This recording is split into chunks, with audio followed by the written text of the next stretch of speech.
Ok, então vocês estão estudando a teologia filosófica e estão vendo, vão começar dentro de pouco as provas da existência de Deus, estão vendo também a possibilidade da demonstração da existência de Deus, né? Santo Tomás, na segunda questão da prima parte da Suma de Teologia, antes de entrar na explicação das provas, ele se pergunta primeiro se é possível demonstrar que Deus existe, e depois ele se pergunta, no artigo 2º, se é necessário, porque alguns filósofos dizem, não é possível demonstrar que Deus não existe, que existe, por exemplo, Kant e outros filósofos modernos, não é possível.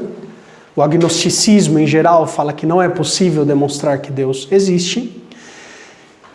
E outros dizem que não é necessário, porque Deus já é uma ideia inata, estilo Descartes e outros filósofos ontologistas, que nós podemos dizer, que dizem que não é necessário demonstrar.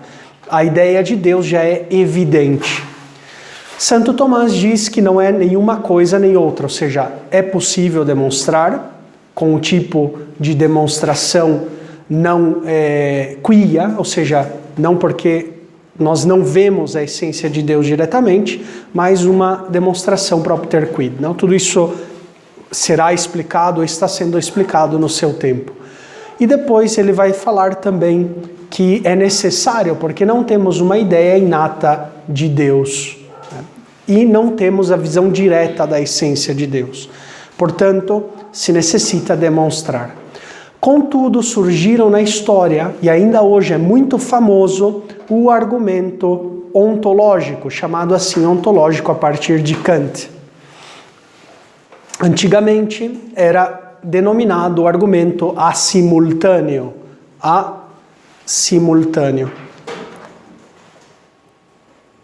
Ou seja, quando você pensa em Deus simultaneamente, você o pensa como algo existente. Ok? Por isso é o famoso argumento assimultâneo, a partir da simultaneidade da ideia de Deus, né? Então, nessas duas unidades vou explicar para vocês um pouco a gênese do argumento ontológico na história. E esse tema é interessante, vocês que estão preparando também a conclusão dos seus estudos de filosofia, serve como uma síntese da importância da distinção real entre ser e essência. Okay? Porque se vê aqui nesse argumento, nessa temática do argumento ontológico de Santo Anselmo, a importância da distinção real de ser e essência. Essa tese tomista famosa, que nós podemos dizer sem a qual ninguém é tomista. Se você não entende, não chegou a assimilar essa verdadeira distinção real entre ser e essência, você é essencialista, você está mais perto da filosofia moderna e contemporânea do que realmente a filosofia clássica e medieval, né? Portanto, veremos as provas ontológicas da existência de Deus. Existem essas provas ontológicas ou provas a priori, também chamadas, né? O nome aqui engana. Quando pensamos ontológico, pensamos algo que parte do ser, mas na verdade vai partir da ideia. Nós deveríamos, esse nome foi dado por Kant, né? Mas deveríamos na verdade chamar a prova de Santo Anselmo de ideológica, no sentido de ideia, não? Ideon, o estudo da ideia de Deus, ideológica ou essencialista, poderíamos dizer também, argumento essencialista. As provas de Santo Tomás são provas a posteriori, ou seja, partem dos efeitos e vão às causas. Esse tipo de prova aqui é o contrário, parte da causa, da ideia de Deus e tenta deduzir todos os efeitos, né? São provas a priori, a priorísticas. Portanto, esse vai ser o esquema que eu vou seguir Em primeiro lugar, Santo Agostinho, tudo começa em Santo Agostinho, né? Santo Agostinho é o início e o fim, um pouco como Cristo, né? Início e fim de toda... É o grande doutor dos doutores. Mesmo Santo Tomás de Aquino é aquele que mais cita, em absoluto, é Santo Agostinho, muito mais do que Aristóteles, né? Então ele é o doutor por excelência dos doutores. Depois entraremos no Proslogion de Santo Anselmo, a crítica que fizeram na sua época esse monge Gaunilho de Montmartre, e a crítica de Santo Tomás ao argumento. Depois veremos o argumento em Duns Scotus e essa passagem ao ens possibile. Depois, como o argumento foi entendido na Idade Moderna, sobretudo Descartes, mas poderíamos falar também de Malebranche, poderíamos falar também de Leibniz, que modificam um pouco o argumento ontológico de Descartes, né? Mas Descartes é o principal ali. E finalmente Christian Wolff, que era o filósofo escolástico por excelência daquele ambiente alemão da Idade Moderna, Christian Wolff, que era, através de Wolff, o argumento ontológico chega a Kant. E, portanto, Kant depois faz a sua crítica no livro A Crítica da Razão Pura. Okay? Então, tem muitas outras passagens aqui, mas esse aqui é um resumo geral, o que nós podemos fazer só nesse tempo que temos à disposição, né? Então, o que é uma prova ontológica? É a prova que, a partir da noção de Deus, ou seja, a ideia de Deus, a essência de Deus, deduz-se a sua existência. Ok? Tenho a ideia de Deus como ser perfeito, ou ser do qual o maior não pode ser pensado, e a partir dessa ideia eu deduzo que deve existir na realidade para que seja a maior ideia, né? Porque imagine, a ideia de uma formiga que existe na realidade, ainda que imperfeita, a ideia da formiga que existe na realidade é maior do que a ideia de Deus se a ideia não existe na realidade, né? Então, em geral, a definição é essa, ok? Valor positivo da prova tem os seus elementos positivos. Mostra a espiritualidade e a racionalidade do homem, tem características das verdades matemáticas, se assemelha muito às verdades matemáticas, porque a matemática é uma abstração da matéria, né? Portanto, estuda formas perfeitas, ideias perfeitas, né? O círculo, os números, não existem fora das coisas reais, né?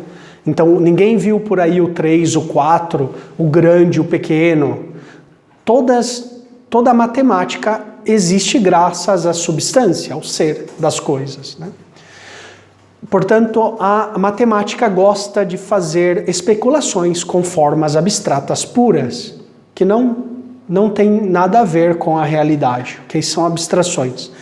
A prova de Santo Anselmo é muito usada, por exemplo, por matemáticos, por físicos. Grandes matemáticos do século passado argumentavam, desenvolviam outros argumentos ontológicos a partir da matemática, né? Nós ficaremos só até Kant, por causa do tempo. Mas depois de Kant, o argumento ainda continua atual, até nos dias de hoje, sobre o argumento ontológico. Cria muita expectativa o estudo do argumento ontológico, ainda hoje nos nossos dias, né? O limite da prova é que não temos evidência da essência de Deus. Deus, nós podemos conhecer que Ele existe através dos seus efeitos. Dos efeitos, a mente humana, ela é uma mente analógica, ela consegue subir dos efeitos às causas, portanto, consegue conhecer a existência de Deus, mas não consegue conhecer a essência de Deus diretamente, né?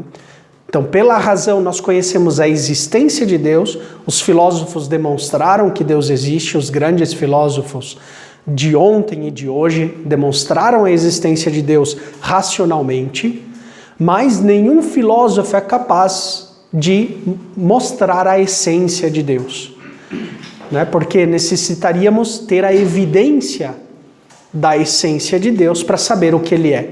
Então a gente sabe que Deus existe, mas a gente não sabe o que Ele é. Sabemos só por via negativa. Deus não é finito, portanto Ele é infinito. Deus não é mutável, portanto Ele é imutável. Deus não é bom como é a bondade das criaturas, portanto Ele é sumamente bom. É sempre por via negativa que nós conhecemos a essência de Deus, né? Ou seja, é uma teologia, um conhecimento negativo, escuro, tenebroso da essência de Deus nesse sentido, né? Não temos evidência da essência de Deus, por isso não se pode deduzir a sua existência, que é justo o que o argumento ontológico faz. Da ideia, da essência de Deus, tenta deduzir a sua existência. Portanto, é uma argumentação provável. É boa argumentação? Sim.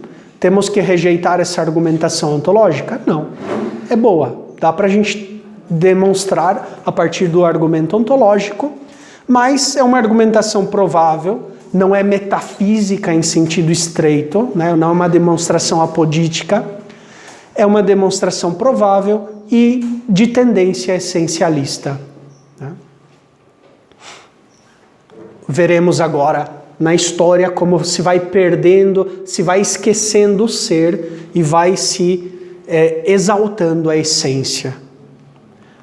E se vai preparando a filosofia moderna, né, com o final da Idade Média.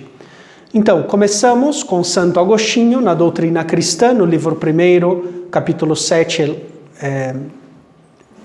parágrafo 7º, da Doutrina Cristã. O primeiro livro, Santo Agostinho está estudando a res cristiana, ou seja, o conteúdo da doutrina cristã, que em definitiva é a revelação, é o credo. Então ele começa Deus uno, Deus trino, depois a encarnação do verbo, a paixão, a morte, a ressurreição, a igreja, a ação do Espírito Santo. Ele vai explicando que a res cristiana, o conteúdo da revelação, né, da doutrina cristã, é a revelação, né? Então, ao falar de Deus, Santo Agostinho faz a seguinte reflexão: ao que se representarem o único Deus entre todos os deuses, inclusive aqueles homens que imaginam, invocam e adoram outros deuses, seja no céu, seja na terra, representam-no de tal modo sublime que a mente não consegue pensar coisa alguma de melhor e mais excelente. Quem pensa em Deus, pensa em um ser excelente.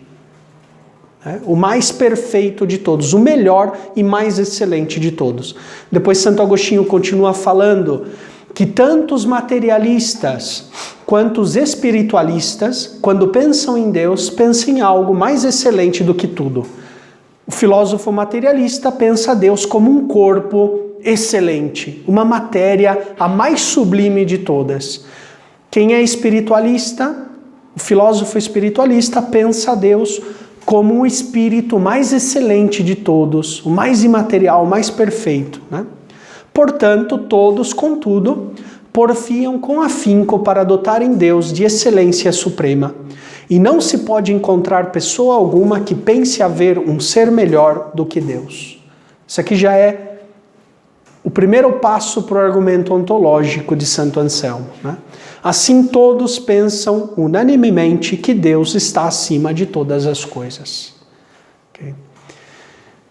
Faço aqui um parêntese. Tanto em Santo Agostinho quanto em Santo Anselmo, o argumento ontológico está afiançado, enraizado na realidade do ser e das coisas. Okay? É ainda uma metafísica realista, baseada no ser das coisas, não na essência, né? Mas esse aqui, digamos, é o início da argumentação. Os grandes doutores medievais tinham Santo Agostinho como leitura como ponto de partida e de chegada. Portanto, Santo Anselmo, no Proslógio, no capítulo 2, ele retoma, com outras palavras, o argumento de Santo Agostinho, né? Já de um modo silogístico. Santo Anselmo é o pai da escolástica medieval. Ele ainda tem essa herança cultural daquela filosofia monacal feita como Lectio Divina, mas ele já começa a usar forma silogística, buscar levar a razão ao extremo. Se vocês leem o Cur Deus Homo, de Santo Anselmo, porque Deus... o título é até difícil de traduzir, né? Porque não tem verbo. Então, Cur Deus Homo, se pode traduzir por que Deus homem, ou por que um Deus homem, ou por que Deus se fez homem, ou por que um homem é Deus, etc. Né? Tem muitas formas de traduzir o Cur Deus Homo. Mas no prólogo, Santo Anselmo diz o seguinte: eu, fazendo abstração da fé, ok? E de Cristo, vou deixar de lado a fé e vou deixar de lado Cristo, e vou demonstrar nesse livro que o ser humano não se salva sem Cristo. Ok? É desafiador. Ou seja, vou deixar de lado a fé, vou deixar de lado Cristo, como se Cristo não existisse, e vou demonstrar que o homem não se salva sem Cristo. Ou seja, a necessidade da encarnação, né? De que porque Deus se fez homem. Então é uma empresa tremenda a de Santo Anselmo, em Cur Deus Homo, né? Ou seja, já está perfilando a escolástica, levar a razão às suas últimas consequências, sem separar-se ainda da fé, né? Fé e razão em harmonia ainda em Santo Anselmo, né? Mas ele no Monologion, que era o livro precedente que ele escreveu, ele dava várias provas da existência de Deus e provas a posteriori, como aquelas que virão depois com Santo Tomás de Aquino. Contudo, os monges pedem a Santo Anselmo: olha, tá bom aquelas provas que você nos falou, mas queremos assim um argumento fácil, porque na Bíblia está escrito que o insensato disse no seu coração: não há Deus, não existe Deus. Como eu posso argumentar para o insensato de um modo fácil, rápido, evidente, que existe Deus? Então, Santo Anselmo, no ambiente de oração, veja, ele está aqui rezando, mas rezando de maneira argumentativa, está fazendo uma oração ao Senhor, falando sobre a existência de Deus, e propõe outra prova baseado naquele texto de Santo Agostinho. Vamos ler o texto famoso do argumento de Santo Anselmo. Diz assim: nós acreditamos, Senhor, ok? Está falando com Deus, esse é um aspecto importante da prova, que tu és alguma coisa maior do que a qual nada pode ser pensado. Em latim, id quod maius cogitare nequid. Aquilo do qual não pode pensar-se maior, algo maior, né? Maius aqui é neutro, portanto, algo maior, né? Aquilo do qual não se pode pensar algo maior. É a tradução mais literal do texto, né? Que está inspirado em Santo Agostinho. Será que não existe uma tal natureza, uma vez que o insensato disse no seu coração: Deus não existe? Mas certamente este mesmo insensato, quando ouve isto que eu digo, alguma coisa maior do que a qual nada pode ser pensado, compreende o que ouve. E o que ele compreende existe na sua inteligência, ok? Deus como id quo maius. O insensato também pensa Deus como o id quo maius. Existe então na inteligência do insensato, inclusive do nécio, do insensato, né? Mesmo se ele não compreende que isso existe, o insensato entende que Deus é id quod maius, ainda que ele não entende que existe. Porque uma coisa é que certa realidade esteja no intelecto, outra é compreender que tal realidade existe. De fato, quando um pintor pensa antes o que vai fazer, tem na inteligência o que ainda não fez. mas de modo nenhum compreende que exista o que ainda não fez. Pelo contrário, quando já o pintou, tem na inteligência o que já fez e compreende que isso existe. Ok? Usa o exemplo do pintor. Quero fazer uma pintura, o pintor pensa naquilo que ele vai fazer e depois pinta, não é como a arte moderna hoje, né? O pintor começa pintando e depois pensa, bom, dou uma interpretação para os garranchos que eu fiz, né? Isso é um pouco a arte moderna, é isso. O cara não pensa, faz a arte e depois tenta dar uma interpretação para aquilo que é interpretável e ininterpretável, né? E continua Santo Anselmo. Mesmo o insensato está, pois, convencido, convicto, de que alguma coisa maior do que a qual nada pode ser pensado, existe pelo menos no intelecto, porque ele compreende-o quando ouve, e tudo o que é compreendido existe no intelecto. Ok? Até aqui, acho que tudo bem. O insensato entende o que ele está falando, né? Que Deus non est, diz o Salmo, né? Diz o nécio, o insensato no seu coração, Deus non est, Deus não existe, Deus não é, literalmente, né? Mas ao afirmar Deus não é, Santo Anselmo vai colocar o insensato em contradição. Mas sem dúvida, aquilo maior do que o qual nada pode ser pensado, não pode existir unicamente no intelecto. Se na verdade existe pelo menos no intelecto, pode pensar-se que exista também na realidade o que é ser maior, né? Ou seja, não somente existir no intelecto, mas se ele realmente é o maior, deve existir também na realidade para que seja o maior, né?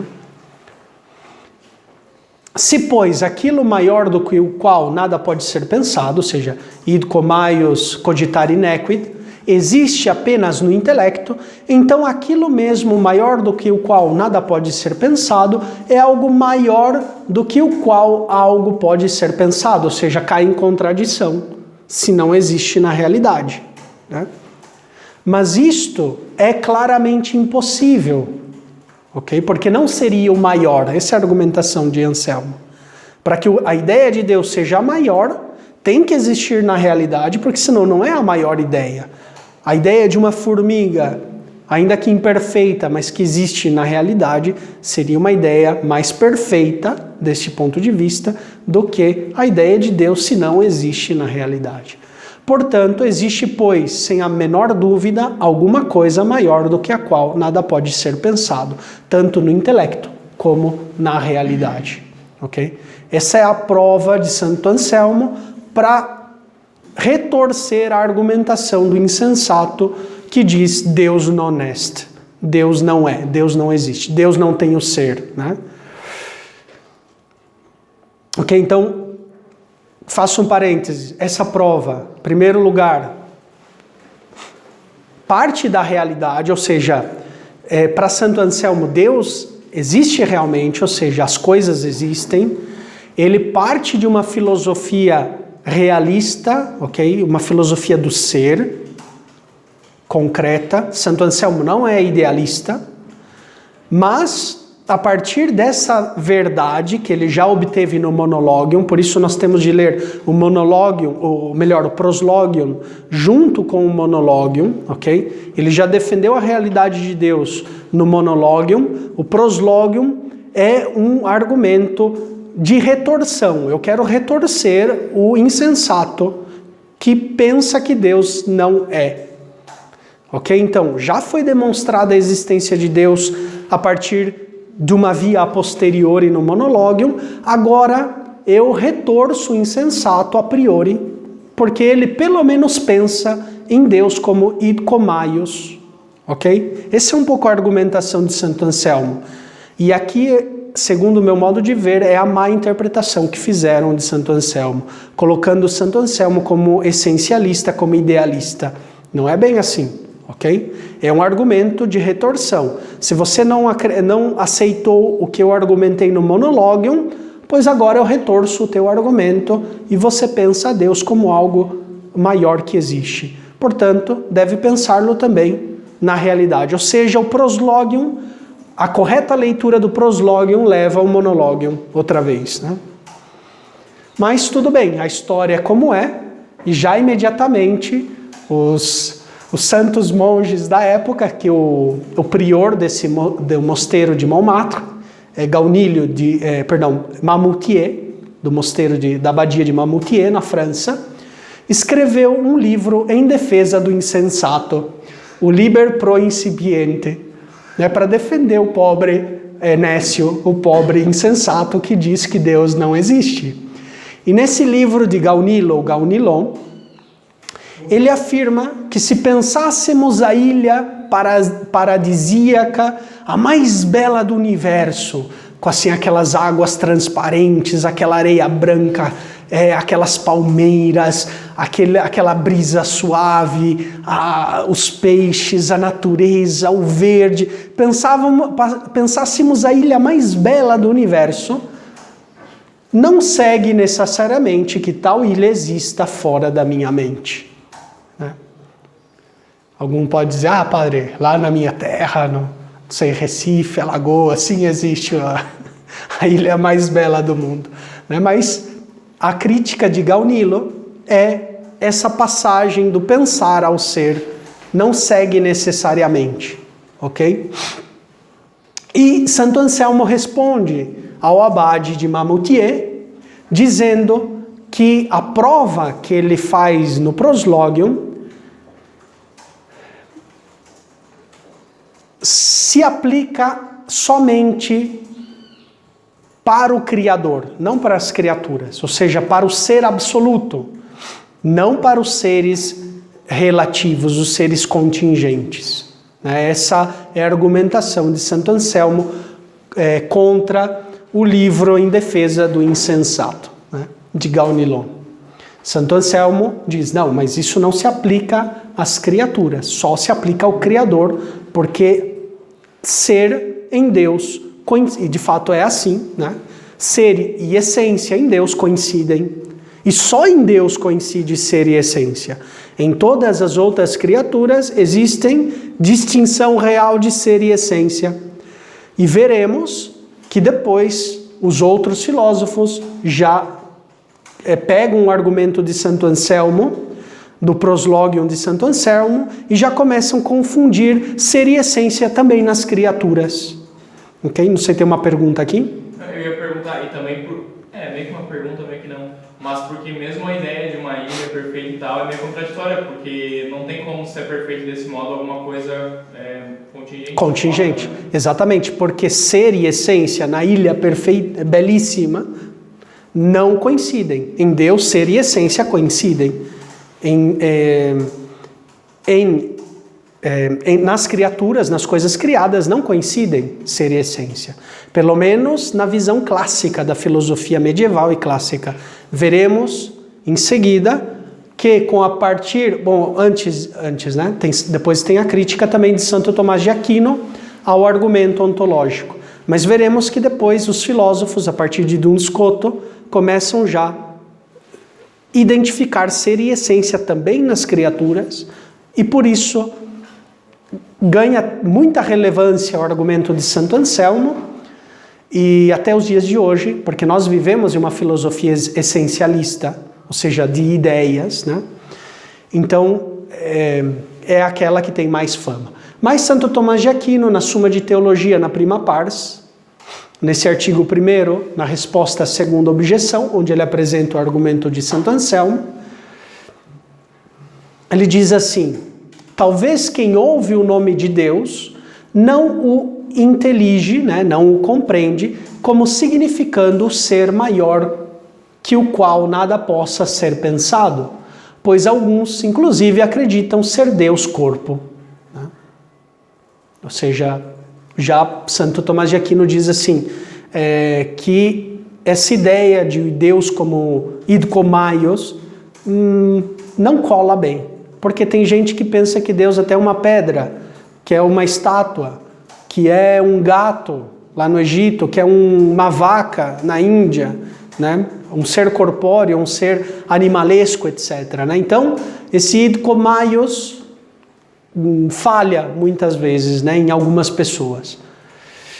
Porém, mesmo concedido que alguém intelija o nome de Deus com tal significação, a saber, maior do que o qual nada pode ser pensado, nem por isso daí se conclui que intelija a existência real do que significa tal nome, senão só a apreensão do intelecto.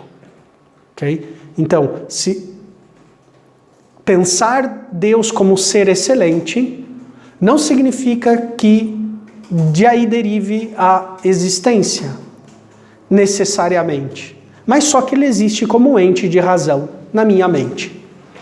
Nem se poderia afirmar que existe realmente, a menos que não se concedesse existir realmente algum ser tal que não se possa conceber outro maior, o que não é concedido pelos que negam a existência de Deus. Problema, outra vez, da essência de Deus.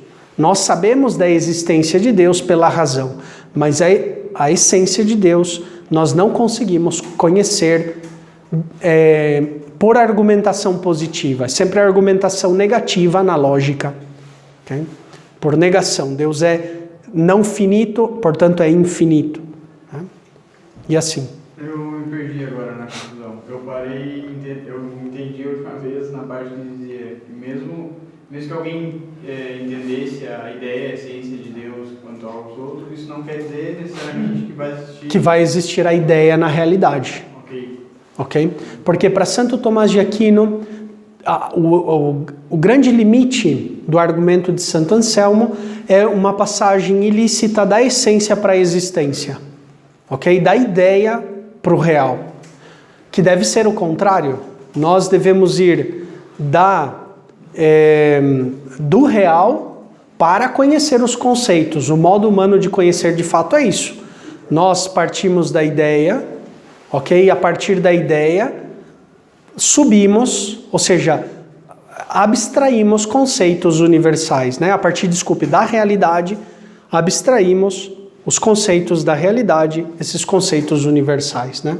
Então, para Santo Tomás de Aquino, existe uma passagem ilícita do ideal para o real, em outras palavras. Okay? Isso é a síntese da resolução de Santo Tomás.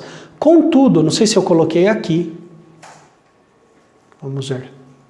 Eu coloquei sim, Santo Tomás de Aquino também valoriza o argumento de Santo Anselmo.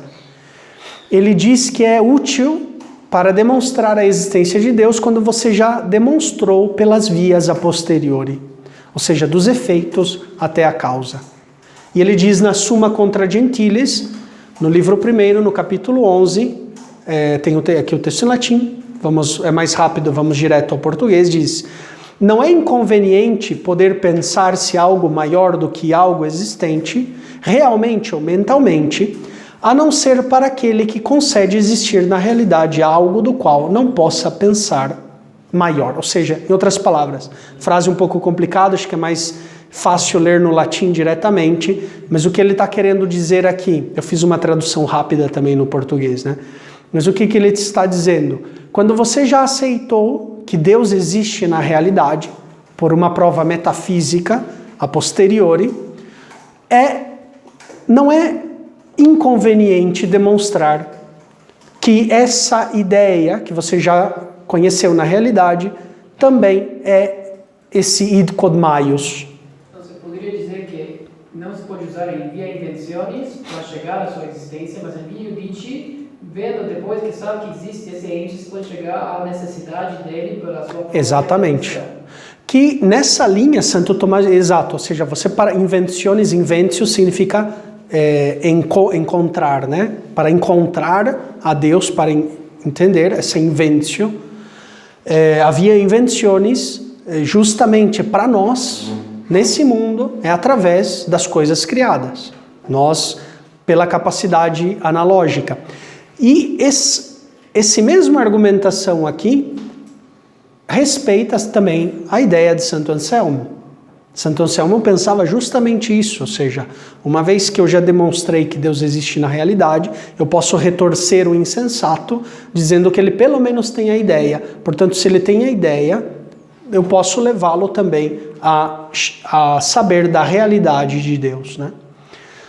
Ok? Essa é a crítica de Santo Tomás que ele faz, ou seja, uma passagem ilícita da ideia para a realidade.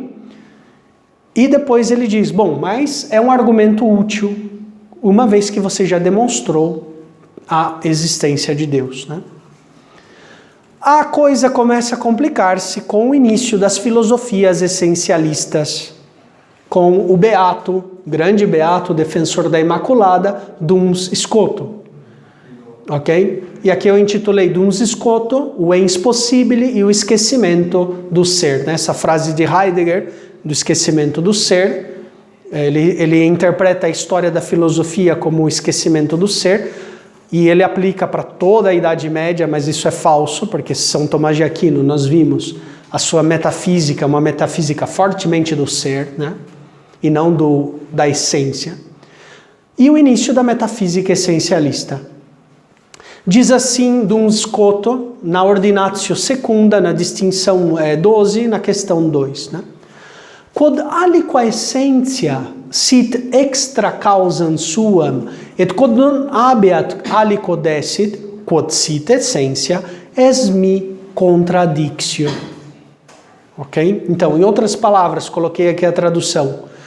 Não está traduzido ao português essas obras, eu acho que difícil encontrar até em italiano, espanhol, não sei se em inglês está traduzido a Ordinatio de Duns Scoto. Teríamos que ver nessas publicações dos franciscanos se eles publicaram a obra do Doutor Sutil. Né? Eu acho que estão em processo ainda. Estão em processo ainda de publicação, né? Mas eu aqui fiz uma tradução ad hoc, diz assim: parece-me uma contradiction, dizer que alguma essência exista fora de sua causa e que não tenha algum ser. Ok? É contradição para Duns Scoto dizer que uma essência não tenha algo de ser, através do qual seja uma essência. É doutor sutil, Duns Scoto, ok? Por isso ele é chamado de doutor sutil, Doctor Subtilis, né? Ou seja, ele é muito sutil na argumentação, Duns Scoto. Vejam aqui, é uma contradição. Ou seja,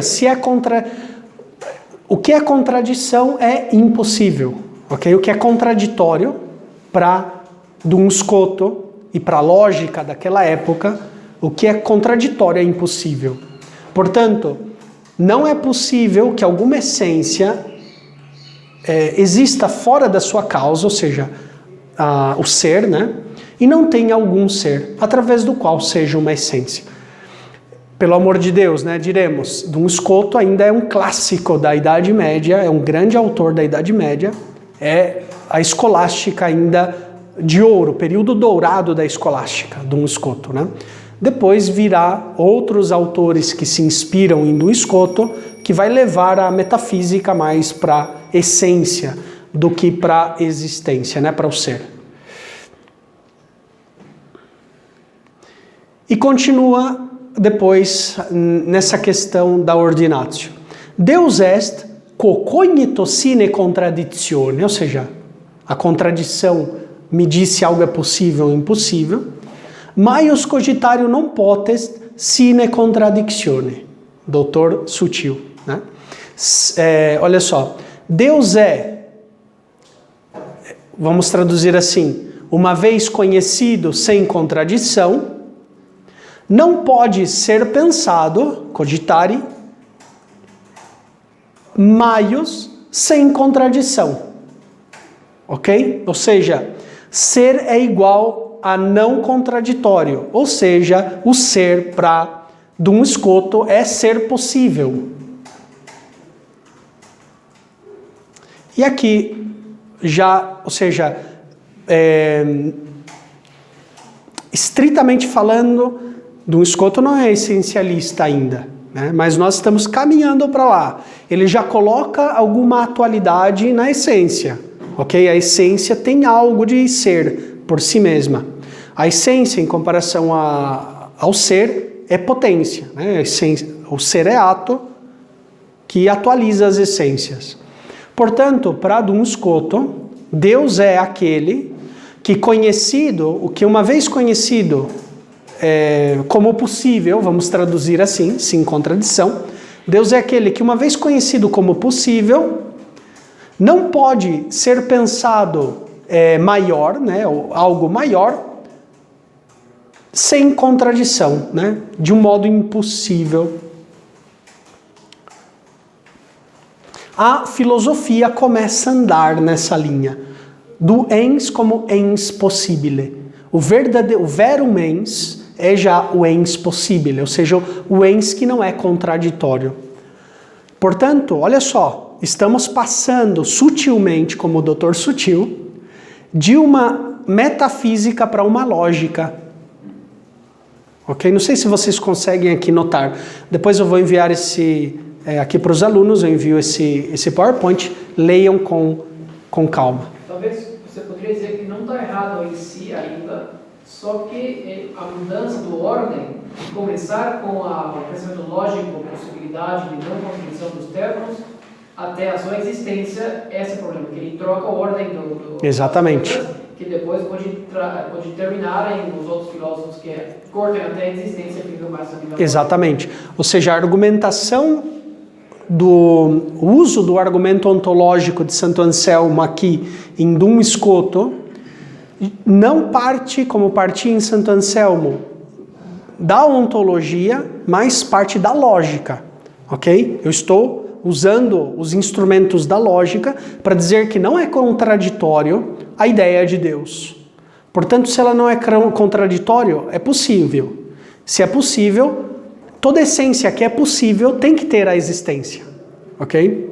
Outra vez, aquilo que Santo Tomás tinha criticado da passagem da ideia para a realidade, esse salto, né, da essência para a existência, aqui já começa a entrar em colapso, ok? Essa é a passagem sutil.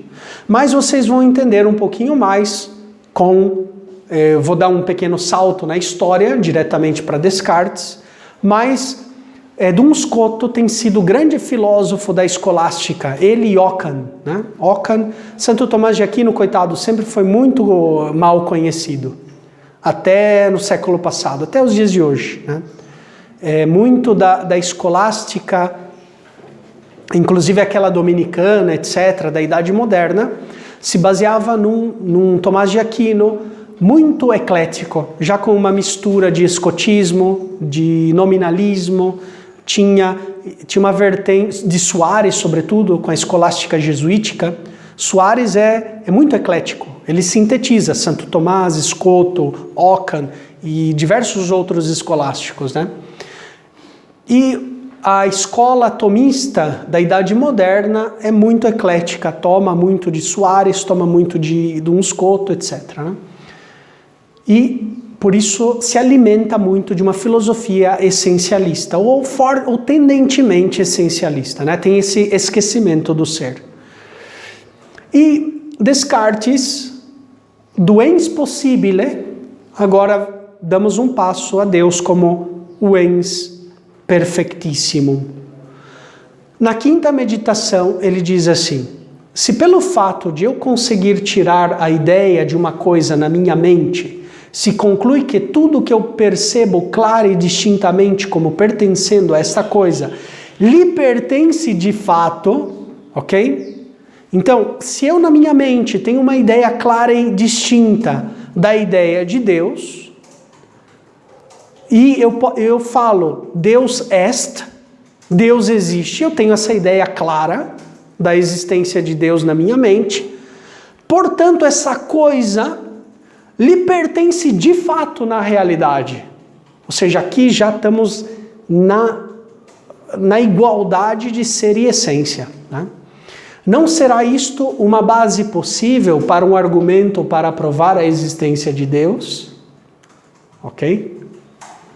Certamente encontro em mim a sua ideia de Deus ou de um ser supremamente perfeito.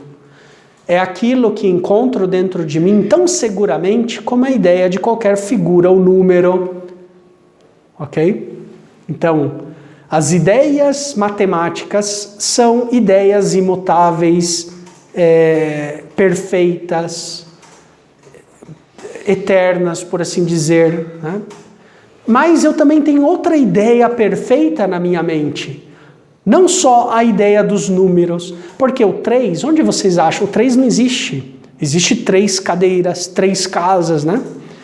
É uma abstração a matemática. Portanto, como abstração, é sempre uma ideia perfeita. Até mesmo os números exatos, né? A velocidade da gravitação, por exemplo, de um peso, que todo o corpo cai a 9,8 e etc, né? Todo o corpo cai numa aceleração de 9,8. Isso é, digamos, um pensamento, mas que não se realiza na realidade. Em nenhum lugar do mundo, nenhum corpo cai com essa velocidade exata. Sempre a temperatura altera, digamos, o ar, o vento, as pessoas circundantes, né? Que tudo isso altera a exatidão desses números perfeitos. Sim, uma pergunta ali. Não sei se eu entendi bem. É aí que o Descartes já não faz distinção entre na realidade e entre de razão? Sim, exatamente. Ou seja, Descartes é o pai da filosofia moderna. Passamos de uma filosofia do ser para uma filosofia agora estritamente do pensar. Penso, logo existo. Antes era o contrário, as coisas existem, portanto podem ser pensadas. Agora não, eu penso, portanto, em certo sentido, Descartes ainda não fez isso, mas farão outros filósofos, o pensar dá ser às coisas, né? É quase blasfemo, ou seja, Deus faz isso, né? Deus pensa e cria as coisas. Exatamente. Mas aqui começa realmente, eu penso, logo existo. Portanto, essa ideia perfeita é tão perfeita como as ideias matemáticas. E sei clara e distintamente que pertence à